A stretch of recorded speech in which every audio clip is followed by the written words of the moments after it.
What you try to do in forestry is you want to harvest those trees when they've sequestered carbon before they start being vulnerable to drought or a pest infestation or a fire, and then you can basically then transfer that carbon from the forest into the city.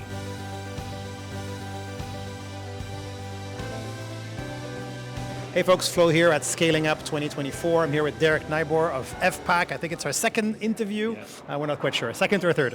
But in any case, a brief introduction, please. Yeah, so I run the National Forestry Association representing forestry companies and their employees across Canada. And our mandate is to work with the federal government on solutions for the country in our sector. The lobby group for the industry? Yeah, we do lobbying, we do science-based work, a lot of land-based work, a lot of research and insights on things like fire risks, innovation, products of the future, building with wood, codes and standards changes, the whole shebang. Okay, so what is the state of forestry and forest management in Canada today? What are some of the latest developments that people may not even know about yet? Yeah, I think in terms of the business, the softwood lumber dispute, which is, we're in year 8 now with the United States in terms of that dispute.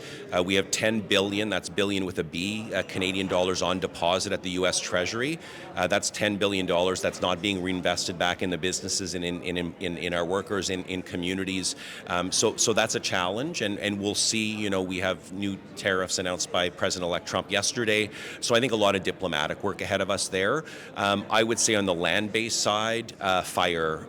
We had just losing part of Jasper this summer was it was a tragedy. I think that hit home for a lot of Canadians and a lot of people around the world. And I'd also say that last year, 2023, was our worst fire season ever. So we need to be thinking more deliberately in Canada about how do we use forest management, a more proactive engagement on the land base to reduce these risks of fire. Speaking of solutions, you made a point in your presentation about carbon sequestration. You talked about construction and even the architecture industry. How is that exactly a solution? How does that work, basically, for people who may not even know the let's say, the technicalities? Yeah, trees suck up carbon, and as trees get older and reach closer to end of life, their ability to continue to retain that carbon diminishes. So what you try to do in forestry is you want to harvest those trees when they've sequestered carbon before they start being vulnerable to drought or a pest infestation or a fire, and then you can basically then transfer that carbon from the forest into the city. And you lock it into a building that's going to be there for generations, and then you replant those seedlings at a 2 or 3 to 1 ratio, so you restart that carbon cycle. So we are a truly renewable circular sector in Canada, and we can lock that carbon out of the forest into the city and then restart the carbon cycle. And by managing our forests like that, we can avoid impacts of pests, impacts of drought, and worsening fire patterns. Very, very interesting. And very clear too, thank you for that. Yeah, of course. You mentioned, and I quote, that we have a huge forest fire problem, which you kind of alluded to right now, but you also said further that 94% of Canadian forests are owned publicly versus, for example, the US, where I think it's almost the opposite, or even Finland. We just interviewed the minister.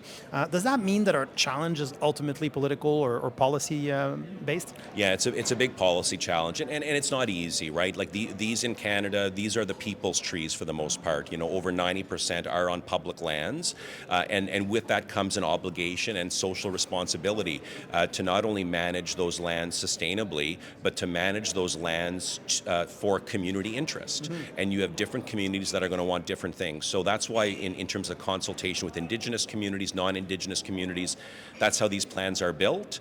And they're building in all these other ecosystem values, species at risk, water table preservation. There's a whole list of variables and values that goes into that, and it's difficult. But I think what's happened in Canada last year, the 2023 fire season impacted more than 20 times the forested area that we would sustainably manage in a year. So just think about that. 20 times more than what we harvested and replanted was hit by fire last year.